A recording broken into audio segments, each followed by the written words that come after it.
In this video, I'll show you the settings that you can change in Wisecut when working on a project. Now, after you've gone ahead and created a brand new project, you can head over to the Edit tab and then the Settings window. And here you'll have an entire list of all the settings that you can change after the video's already been created. Now, when you initially create a video, there are a handful of features that you can toggle on or off, but this is for after the video's already been created and you want to make some additional changes.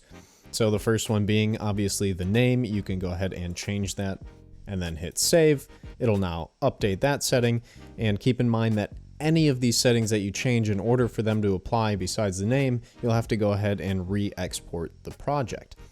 Now you've got the Wisecut features such as smart background music, burned in captions, auto punch in and out. Now smart background music takes a song from the list of royalty-free music that Wisecut has access to and puts it behind your video, giving it a nice subtle backing track. Then you've got burned in captions, which is whenever you create your video, it transcribes it for you, and you can even do subtitle editing, meaning you're going through and editing the video based off of what they're saying.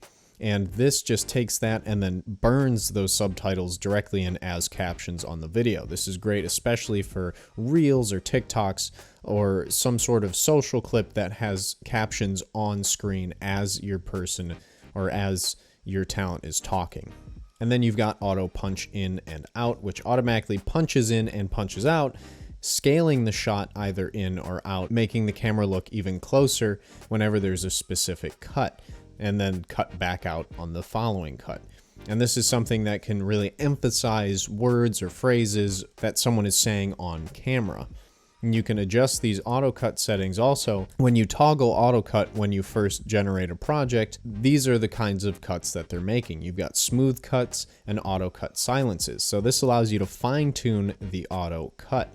So smooth cut, it just enables smoother cuts, less jump cuts, and you've got more smoother transitions. And then auto cut silences will identify pauses and delete them automatically, saving time for your final edit.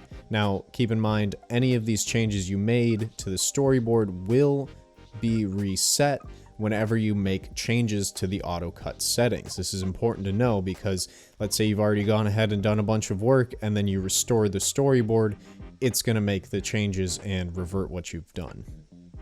Now you've got the footage audio.